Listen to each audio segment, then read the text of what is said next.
பைரவி நீ எப்படிமோ சிந்து இருந்துட்டு டாக்டர் எனக்கு ரொம்ப சந்தோஷமா இருக்கு. ஏன்னா நீங்கள் மேலே இந்த அளவுக்கு பாசமாகவும் அன்பாகவும் இருக்கு. அது நினைக்கும் போது உண்மையிலேயே எனக்கு ரொம்பவே பெருமையாக இருக்குன்றாங்க. ஏன்னா நீ மாறிட மாட்டியா அப்படின்னு சொல்லிட்டு ஒவ்வொரு நாளும் நான் ஏங்கிக்கிட்டு இருக்கேன் தெரியுமான்றாங்க.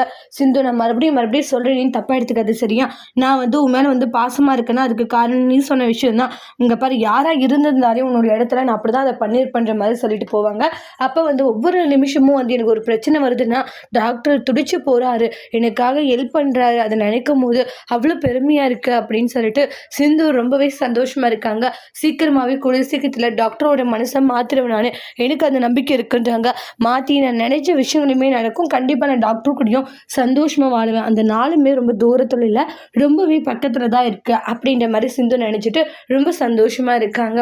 இந்த ஸ்னேகா தான் எல்லாத்துக்கும் காரணம். ஏன்னா சண்டையில் எங்கள் 2 பேரும் பிரிக்கிறதுக்காக பிளான் போட்டு சில விஷயங்களையும் பண்ணிட்டு இருக்கா அந்த ஸ்னேகா. ஃபஸ்ட்டு அந்த ஸ்னேகாவை ஏதாச்சும் பண்ணணும், அவள் இருக்கிற வரைக்கும் நம்மளுக்கு பிரச்சனை தொல்லை எல்லாமே இருக்கும் அப்படின்னு சொல்லிட்டு சிந்து நினச்சிட்டு இருக்காங்க. ஆனால் சீக்கிரமாக நான் இருக்கிற எல்லா பிரச்சனையுமே சரி பண்ணிட்டு டாக்டர் கூட சந்தோஷமான ஒரு லைஃப்பை வாழணும். ஏன்னா டாக்டர் கிட்டத்தட்ட கொஞ்சம் கொஞ்சமாக மாறிட்டாங்க, இனிமேலும் மாறிடுவாங்க. அந்த மாதிரி நம்ம டாக்டருடைய மனசை மாற்றணும், அவங்க மனசுலேயே இடம் பிடிக்கணும் அப்படின்னு சொல்லிட்டு சிந்து முடிவெடுக்கிறாங்க.